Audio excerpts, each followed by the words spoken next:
27일 날 이재명 이 체포동의안이 본회의에서 처리되게 됩니다. 많은 분들이 체포동의안을 갖다가 받지 말고 영장심사를 받아라. 증거 놓은 게 하나도 없고 검찰이 엉터리 하류 소설만 쓰고 있다고 한다면은 그런 목소리도 많았어요.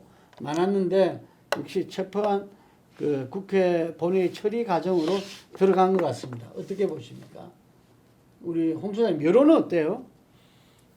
조사 나온 건 없죠? 어차피 패러 이거는 저 프레임 여론이 뭐 거의 사상 반반 갈리는 거죠. 아니 근데 그 전에 나왔던 조사는 이게 그 정당한 수사냐, 그다음에 이게 야당 압박이냐, 정치 탄압이냐 이런 조사는 나왔어요. 그래도 체포 동의안으로 직접적으로 묻는 거는 아직 안 잘 안 나오는데 그래도 내가 볼 때는 아마 프레임 여론의 큰 그거는 있는데 내가 볼 때는 아마 이제는 약간 불리한 쪽으로 갈 가능성도 좀 있습니다. 누구한테?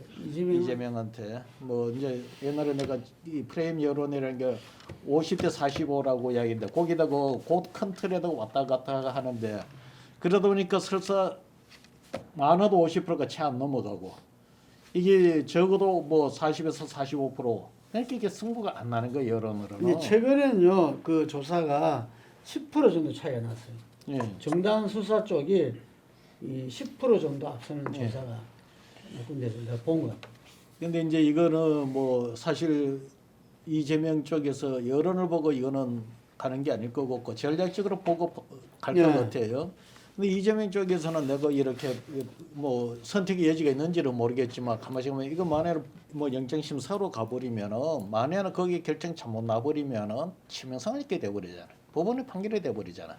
그러면 예를 들어 나중에 어떤 문제가 있더라도 이거 체포동의안 표결로 가면은 사실 그것이 정치 문제와 법에서 정치 문제와 가버리기 때문에 아마 전략적으로 이렇게 가는 거 같고 사실 이 국힘당도 내가 이래 볼 때는 법원 판결보다는 설사 부결되더라도 정치적 문제로 가는 것이 내년 총선을 보고서 봤을 때 더 낫다는 판단으로 이것이 그런 식으로 지금 분위기가 흘러가는 게 아닌가 이래 보여요. 조사가 하나 나왔네요. 데일리안에서 여론조사 공정에 맞게 13, 14일 날 조사한 게 체포동의안 통과시켜야 된다 49.2, 야당 탄압을 통과시켜서는 안 된다 43.6. 저는 홍 소장님 말이 맞다고 보는 게 그 국민의힘이나 대통령실도 이걸 가지고 판사를 가가지고 진짜 이재명이가 취지 심판을 받겠다는 것보다 국회에서 그냥 부결되는 거 그게 그러면 이것만 갖고 하는 게 앞으로 대기하고 있는 게 그러니까요. 대북 송금, 백현동, 미래전자 차례대로 한 8개를 보낼 수가 있거든요. 설마 그러겠냐? 그러고 남지요. 그래서 내년 총선 전까지 계속 체포동의안을 보내고 부결시키면 이게 코미디 같아지는데 같이 망해갈 때 누가 더 많이 망하냐는 게 중요하다고 보면 그럼 이재명이가 더 우습게 보이죠. 국회를 가지고 방패를 쓰고 있다. 그렇기 때문에 공격하는 쪽도 궁극적으로 이재명이가 이것만큼은 모험을 하지 못할 거라고 알고 계속 보낼 거를 생각하고 지금 처음 보낸 거라 보거든요. 근데 민주당이 굉장히 잘못된 게 아마 정치권에서는 우리가 유일하게 이거 50억 클럽과 이재명 대통령을 다 처벌하라고 많이 떠들어서 우리 당이요. 50억 클럽. 근데 아무도 50억 클럽 이야기를 안 하더라고요. 민주당은 그걸 끝내면 결국 이걸 부추길까 봐 안 한 것 같은데 이제서 이제 정의당이 나오고 50억 클럽 나오잖아요. 그러니까 그 타이밍도 놓쳐버렸단 말입니다. 민주당 입장에서. 그러니까 제가 봤을 때 이재명이는 잘해야 최악의 경우에 비기는 거고 아니면 시간에 기대어 보는 거고 저쪽은 계속 공격을 하게 되면 이건 총선에서 대승할 수 있는 요소다. 뭐 돌발적인 또 다른 요소가 터지지만 않는다고요. 이러니까 우세하다고 보는 거죠, 싸움이. 그러니까 법원에 가면 뭐 아마 도마대가 되버리는데 네. 그래 분리하더라도 끌 수가 있으니까 끌 수가 그렇게 가는 거예요. 맞습니다. 제가 이 관련해서 제가 뭐 매체에다가 칼럼을 썼는데 이재명의 사적생이라는 제목으로 칼럼을 썼는데 제 생각은 그렇습니다. 이번에 그러니까 지금 체포동의안 부결될 가능성이 좀 크다고 봅니다. 그러니까 이게 첫 번째 이유는 지금 그러니까 이재명과 관련된 여러 가지 뭐 이야기들이 오랫동안 됐습니다만 경찰이 이렇게 집중적으로 수사를 하고 도 결정적인 한 방이 없잖아요. 그렇지 않습니까? 그리고 감추고 있다는 말도 있어. 뭐 어쨌든 그 지금 현재까지는 지금 그러니까 민주당 의원들 입장에서는 사실은 그러니까 비명계를 하더라도 그러니까 저걸 갖다가 지금 부결시킬 수 없는 명분이 있다는 거죠. 그리고 두 번째는 민주당의 비명계 입장에서도 막 우리가 아까 이야기했던 윤석열 대통령이 하는 정치 행태에 대해서 도저히 공감이 안 되는 거예요. 그렇기 때문에 지금 이 체포동의안은 부결될 수밖에 없다. 자, 그렇다고 한다면 그럼 이재명은 그럼 이번에 그럼 체포동의안 부결될 거니까 그러면 아, 나 안심하고 있을래. 이렇게 가고 간다는 것 자체는 저는 정말 정치적인 패착이라고 생각해요. 그러니까 본인이 이야기를 했어요. 그러니까 지금 이 구속영장 치고 나니까 의원들하고 지역위원장들한테 편지를 보냈는데 직접 쓴 편지를 뭐라고 보냈냐면 친전해서 보냈죠. 예, 친전했죠. 그러니까 진실의 방패를 들어서 거짓의 하살에 맞서서 싸워달라 그랬거든요.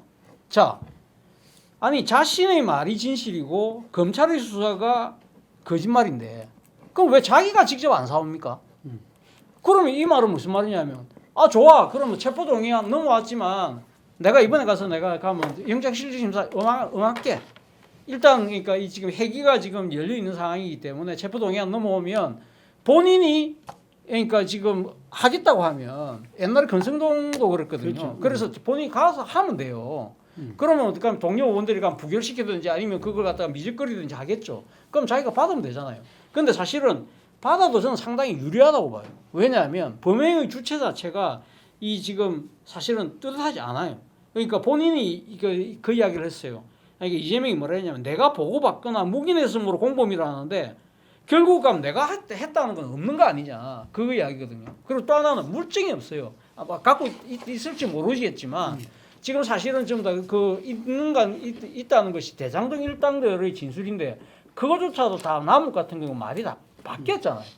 그런 상황이고 그리고 지금 지난 토요일 날 민주당이 뭐라고 이야기했냐면 지난번 경기도의사 공직선거법 위반 때 이 대부분이 대장동 개발 공익이 503억이나 나서 그걸 환수했다고 이야기를 했다고 그러거든요. 그렇다고 한다면 배임행위가 성립이 안 되잖아요. 왜 그건데 그렇게 말을 못 하느냐는 것이죠. 자, 문제는 그건 거예요. 지금 앞서도 이야기한 것처럼 이번에 그럼 부결시키고 난다 하더라도 검찰은 그럼 계속적으로 지금 할 수밖에 없어요. 그럼 백현동, 변호사비, 대북 송금 등등 계속 나올 거 아니에요. 그럼 그때마다 부결시키면 그럼 결국은 소위 말해서 방탄특검 프레임이 스스로 빠지는 거예요. 그렇게 되면 완전히 망한다는 거예요. 그럴 바에는 차라리 자기가 영장실질 가서 깨부수는 거죠. 저는 상당히 그러니까 영장실질심사에서 기각 가능성이 상당히 높다고 봐요. 만약에 기각이 되면 이재명은 검찰 수사는 완전히 치명타를 입는 거예요. 그러면 지금 백현동이나 변호사비나 대북송금 수사 제대로 안 됩니다. 일단 한번 지거든요. 그런 상황이 되고 만약 설사 구속영장이 떨어진다 하더라도 그때 갈 때 이런 이야기를 하는 거죠. 내가 불체포 특권 내려놓고 있다는 건 내 대국민 약속이었다.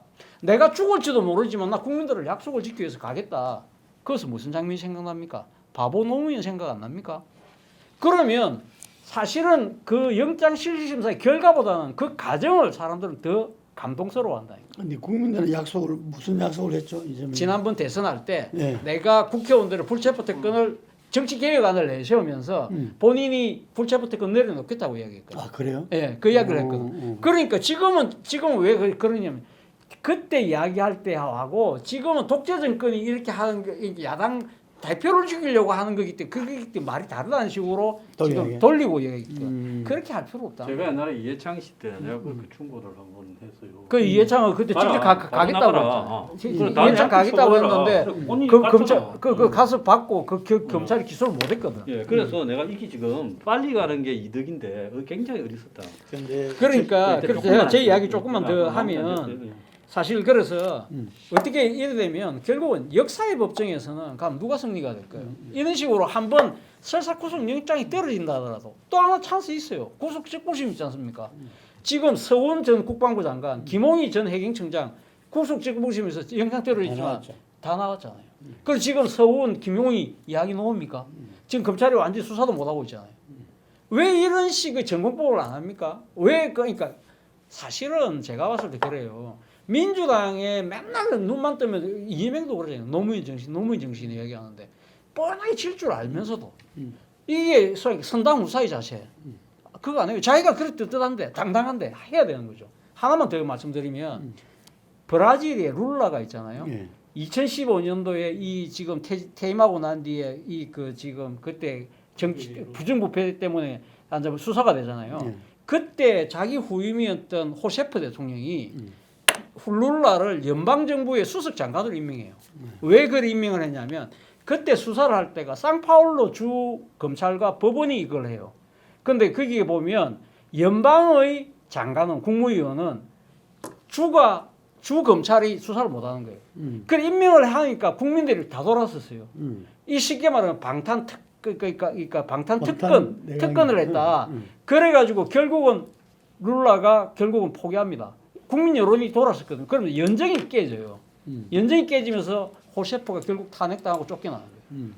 이 상황이 결국은 지금 룰라가 그렇게 어렵게 해서 작년 연말에 되긴 됐지만 그 과정에서 지금 바로 앞에 대통령 극우파 대통령이 하면서 지금 나라 완전 보소나로 결단해야죠. 최근에 그 지금 그 브라질 연방청사하고 의사당하고 완전히 결단 났잖아요.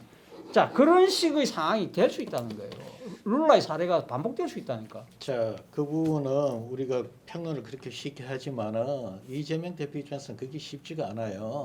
자, 그래 사는 예, 이야기입니다. 한번 그래 사는 보세요. 결단. 이렇게 바보 노무현을 비유를 했지만 노무현 대통령은 바보 노무현 이야기 나올 때 이런 사안에 휘말린 적이 없어요. 지금 이재명 대표의 경우는 대북 선거, 삼방울 김모 조폭 논쟁, 백현동 4단계 행질 변경, 그다음에 대장동 공익 환수 그러지만은 그 당시 부동산 값 올라갔고 이 미래 세대들이 얼마나 고통스러워했습니까? 차라리 공익 환수보다 직접 사기 공급해 주는 게 맞았죠. 근데 이 논쟁이 벌어지는데 이것이 설사 나중에 법적으로 가서 이게 정리되더라도 법감정상 국민들 법감정하고 증거주의하고는 또 별건으로 갑니다. 근데 이미 그 부분에 있어서는 이미 여론상으로 드러나고 있는 거예요. 이재명 대표가 당대표가 되었을 때 보통 당대표가 되면 컨벤션 저기 효과라는 게 있습니다. 근데 그 당시 이재명 대표가 당대표가 됐는데 민주당 지지율 오르지가 않았어요.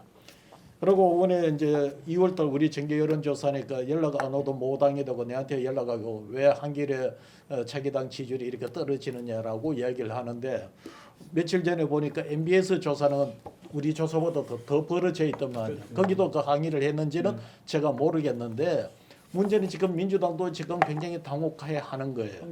만약은 이 증거주의를 갖고서 이렇게 해서 해나가면서 이 민주당의 지지율이 비슷하게라도 버텨주면은 뭐 이런 식으로 나갈 수가 있는데 이거를 지금 이미 그것이 증거주의로 빠져나가도록 국민의 법 감정은 이미 어느 정도 방향에 틀어버렸다는 겁니다. 이건 무슨 이야기가 하면은 바보 노무현 대통령 이야기할 때의 노무현 그때의 어떤 그 처지와 지금 이재명은 너무나도 지금 다른 상황이라는 거죠. 그래서 내가 볼 때 이재명 대표가 굉장히 지금 당황해하는 모습이에요. 그래서 이것이 설사 내가 볼 때는 이게 나중에 증거주의로 무죄가 나온다고 하더라도 이 정치적으로 극복하기가 쉽지 않겠다는 이런 생각이 들 정도예요. 아니 그러니까 노무현 대통령은 그런 정치적 공격을 안 취했다고 말씀하시지만 사실은 그 집권 초기에 상당히 힘들었습니다. 왜냐하면 그때 당시 그러니까 그 지금 그때 안대희 중수부장이 지금 그 주도하던 대선 자금에 대한 수사를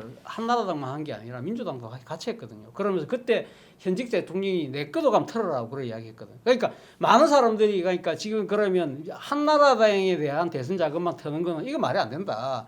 그랬을 때 거기에 대한 사실은 역풍이 막 생기려고 할 때 노무현 대통령이 공개 기자회견을 통해서 내 거도 털어라. 그래서 그때 잡혀 들어가서 여택수하고 안희정이 잡혀 들어갔잖아요.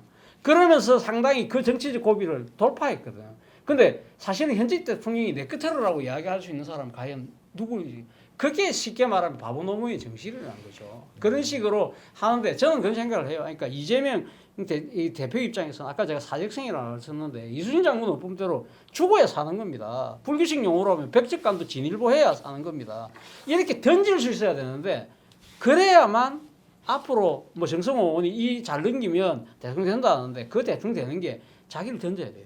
자기를 던질 수 있는 결단을 할 수 있느냐. 그게 저는 앞으로 관건이라고. 저는 기술적으로 보면 굉장히 어리석다고 보는 게 시간을 가면 갈수록 지지율이 홍 소장님 말씀대로 더 떨어질 겁니다. 그래서 나중에 보면 당내에서 반란이 맞아요. 처음에는 막아주다가 두 번째 가면 뭐 하는 거다, 세 번째 가면 이리 될 가능성이 있고, 마지막에는 아예 가결이 될 수도 있고, 그러니까. 그다음에 증거가 터져나올 가능성도 높은 게, 그러니까. 지금 현재 뭐 예를 들어서 김만배가 최우양이한테 줬던 20억이나 뭐 그 건설 대리업자한테 줬던 30억이라든지 또 무슨 뭐 그게 맞지 않는 이 김만배의 대출금 33억이라든지 또 이미 쌍방울이 완전히 돌아서 버린 상황인데 시간이 가면 갈수록 증거는요 이게 안 좋은 게 또 더 터져 나올 수 있어. 그럼 차라리 안 좋은 증거가 터져 나오기 전에 본인이 자발적으로 영장 실질 심사를 받는 게 이 법률적으로도 훨씬 유리하다고 봐요. 근데 이제 이렇게 당을 갖다가 볼무로해서 몰고 가고 민주당은 이게 뭐 김건희 특검이고 이런 걸 끌고 가고 저축은행 애가 될 게 아니라 저는 딱 정의당이 이야기한 대장동 50억 특검로 맞다고 봅니다. 근데 그것도 또 말끔하게 정리하는 공격을 못 하고 있어요. 그러니까. 그렇게 보면 이걸로 봤을 때는 이재명이 굉장히 어려울 것 같고 이 부분과 관련해서 앞으로 예산이나 법률로 공격하겠지만 저는 윤이 무조건 거부할 거라고 봐요. 어차피 거부권 행사하면 3분의 2 얻을 방법은 없잖아요. 아까 그런 이야기 홍 소장님 잘하셨는데 이게 사실 정부주의의 재판에서 하는 거하고 우리가 정치에서 그 판단을 하고 결정하는 거하고는 다르다 이게. 저는 본인이 야당 당수입니다. 야당 대표. 그러면 어떻게 말하면 옛날에는 국회의원 수가 중요한 게 아니라 국회의원 수가 설사 3분의 1에 불과하더라도 야당 당수 한 명이 여당 그 대통령의 독주와 여당의 어떤 그 독선을 갖다가 국민 입장에서 가로막고 견제와 비판을 하는 그런 시절도 우리 국민들은 잘 알고 있거든요. 그런데 지금 이제 국회에서 압도적 다수를 차지하고 있는 야당이 왜 이렇게 국정 운영에서 대통령의 어떤 오만과 독선, 독주를 갖다가 제대로 방어하고 비판하고 견제하고 있지 못하는가? 이 부분에서 많은 사람들이 이 의견을 모았을 거고 당내에서도 잘 알고 있을 겁니다. 어떤 민생에 대한 메시지를 던지더라도 그게 효과가 없어요. 이게 먹히질 않아. 여론으로 먹고 사는 게 야당인데 야당의 여론과 민심이 따라오질 않는 거예요. 그 원인은 하나라고 봅니다. 그게 이른바 이재명 대표의 사법 리스크죠. 이거 모르는 사람 아무도 없어요. 본인도 알아요. 제 생각할 때 그 지혜롭고 정말 그 총기 발랄한 우리 이재명 대표가 그걸 모를 턱이 있겠어요. 하지만 명분은 이것이 무자미한 검찰 독재의 야당 탄압이기 때문에 맞서야 된다. 그 말 자체로는 맞는 말이죠.